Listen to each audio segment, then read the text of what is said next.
seda rehvi ja olin tõesti üllatunud, et ma olen 26 aastat motospordiga tegelenud ja põhimõtteliselt kasvanud koos sikliga üles, näinud kõrvalt, kuidas siis on kogu motomaailm arenenud, seal juures ka rehvid, et aastatega on kogu aeg rehvid aina paremaks läinud, et seda näitavad ka ringiajad erinevatelt radadelt.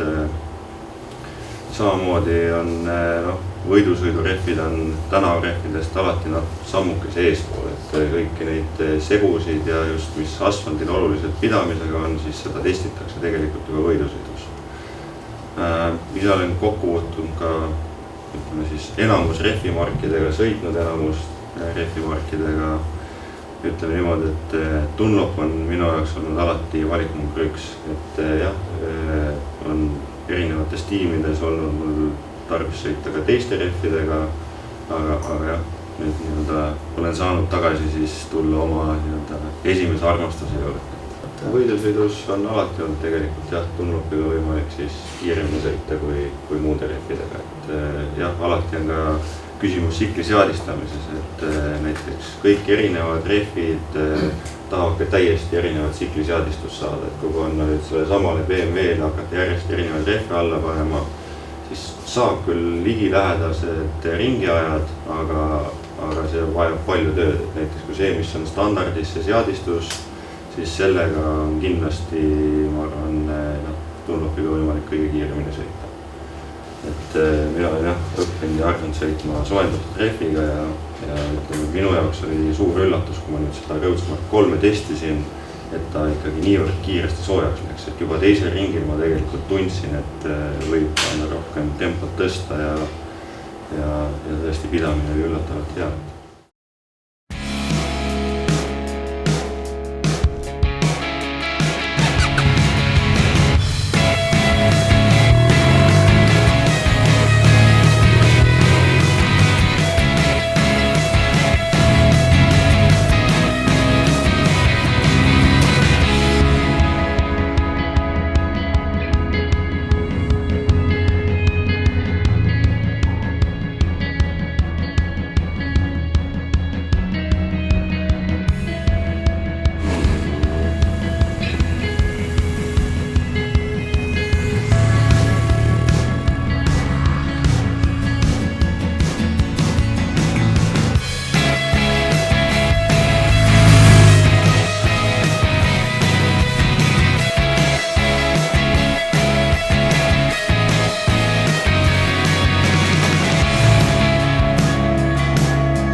pidurdama, kui hakkate, ütleme siin toon näitena on pidurdusmaa, kui hakkate pidurdama, siis võite julgelt pidurdada kuni siiamaani ja sellest hetkest, kui te kallutama hakkate, peate kogu aeg pidurit aina rohkem järgi andma. Ehk siis selle koha peal võiks olla siis täiesti lahti ja veo võite siis juba siin ka põhimõtteliselt kohe õrna järgi panna.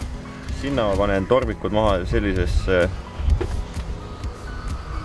et siis peaksite siit mööda sõitma niimoodi, et väljaspoolt torbikud. Et tagapidurit põhimõtteliselt torkida ei ole vaja, et kui keegi tahab proovida, siis jah, sirge sikliga proovige, aga ärge seda nii-öelda kurvis siis trajektoori peale seda proovige. Ja põhiline jah, sirge sikliga pidurdada, kallutad, kiirendad. Ja selles mõttes see on ka lihtne, et keegi ei pea kartma, et nüüd tonnina äkki tõstab liiga palju nokka, et tal on see viilikontroll on ka peale, et kui keegi, et jah, ta tegelikult võtab kohe jõu ära, nii kui natukene tõuseb, siis ta võtab selle jõu ära, et seda kartma ei pea, et üle selle sikliga tõmmata ei saa.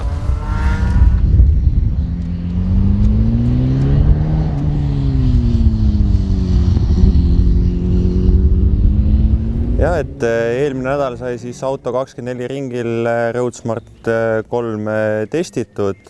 Üldiselt ma olen harjunud sõitma siis alati soojendatud rehvidega ja külma rehvi ma kardan nii-öelda, et minule väga suureks üllatuseks see rehv soojenes väga kiiresti ja tõesti ta sõiduomadused olid sarnased siis Supersport rehvile, et väga kergesti läks kurvi sikkel, samamoodi kiirendades ei hakanud all rehv ujuma, vaid väga konkreetselt.